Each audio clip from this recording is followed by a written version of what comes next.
Boucher led the Nomads, an elite chapter of the Hells Angels. All right! The laughing wouldn't last. He showed really no emotion, just slowly shaking his head as each verdict was read from this jury.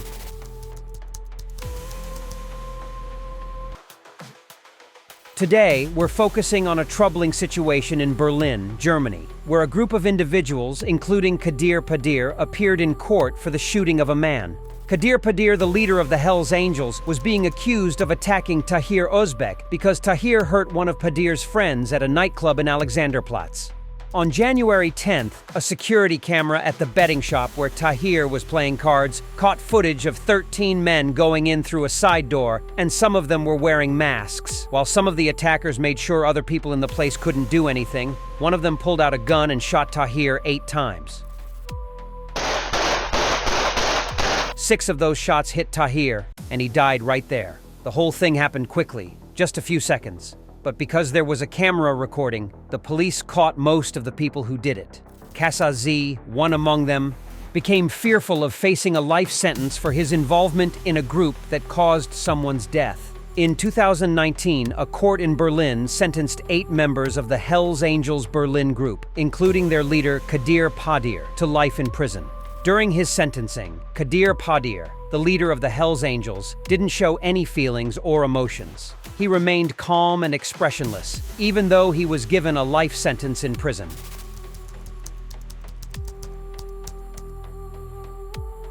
Buckle up for this because it's one of the most notorious gang members you have ever seen.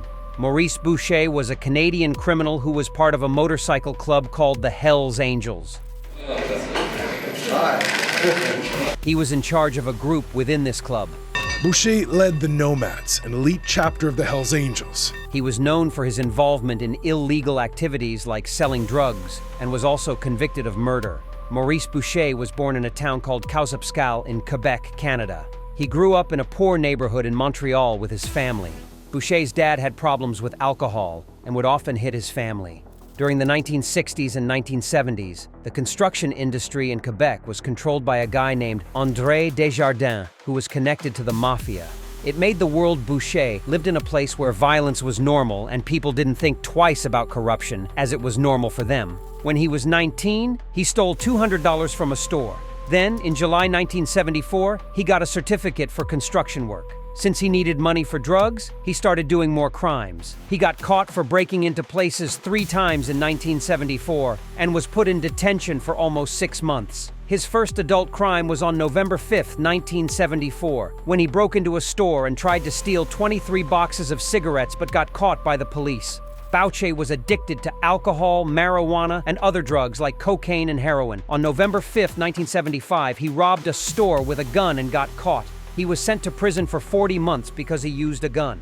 In December 1978, Boucher and his younger brother Christian got arrested for breaking into people's homes and hurting one of the homeowners. In July 1979, Boucher got a job at a plastic factory in Montreal, his longest time working legally, lasting 4 years. In December 1981, he was accused of breaking into a home again, but the charges were dropped because the victim didn't want to testify against him. In September 1984, Boucher also threatened the girl. Moreover, on November 3, 2015, Boucher and another prisoner named René Girard were accused of trying to kill another inmate named Ghislain Godet. They stabbed him many times using knives they made themselves. In about 1982, Boucher joined a white supremacist motorcycle gang called the SS. They were located in Pointe-aux-Trembles, at the eastern end of Montreal Island. The SS consisted of working-class men who strongly opposed non-white immigration. At first, their main activity was attacking non-white immigrants to try to force them to leave and go back to their home countries. On May 1, 1987, Boucher officially became a full member of the Hells Angels, just 3 days after Martin Huneau, a leader of a rival biker gang, the Death Riders, was killed. Many people think Boucher killed Huneau to become a full member of the Hells Angels in Montreal. Huneau was shot 3 times while he was watching a hockey game with his girlfriend in a bar in Laval. No one in the bar who saw the shooting wanted to say that Boucher was the one who did it. Huneau didn't want the Death Riders to work with the Hells Angels. After he was killed, the Death Riders became controlled by the Hells Angels, which gave them power over the drug trade in Laval. On May 11, 2018, Judge Downs gave Boucher a 10-year prison sentence. When he was asked to say something during the sentencing, he said nothing except this: "All is good." It's horrific that he had known his power and his reaction wasn't ordinary. And that's not all. You'll be astonished to learn that during the court proceedings, it was revealed that Boucher's daughter, Monjo, received payments from drug dealers in the Hochelaga-Maisonneuve area from 2011 to 2015. She served as a courier for her father and the criminal underworld of Montreal. Between November 2014 and February 2015, police watched Monjo.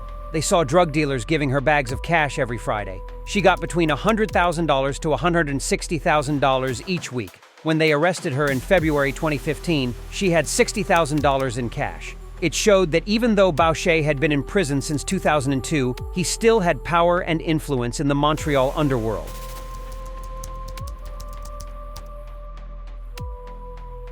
In a chilling courtroom scene at Hamden Superior Court, Adam Lee Hall received 3 consecutive life sentences. On August 28, 2011, Glasser, Frampton, and Chadwell from Pittsfield vanished. Hall, along with Chalouet and Veovis, abducted the 3 from Frampton's home and killed them.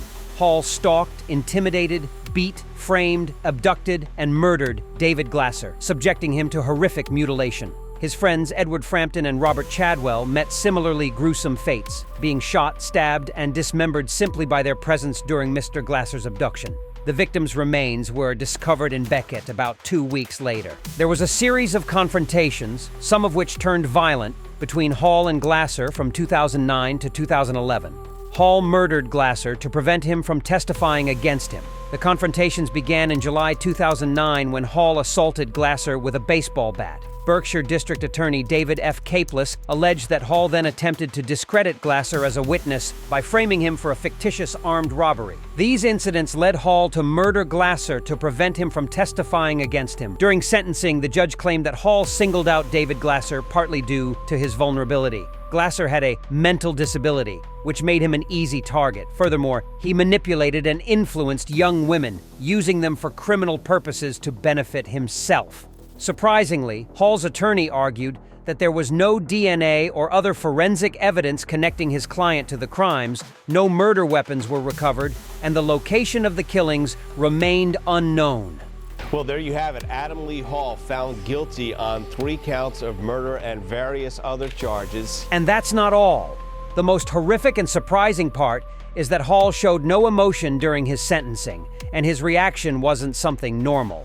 He showed really no emotion. He stood with his head down and then actually sat down, just slowly shaking his head as each verdict was read from this jury. We've reached the end of today's video. If you enjoyed it, don't forget to hit the subscribe button and turn on notifications so you never miss an update.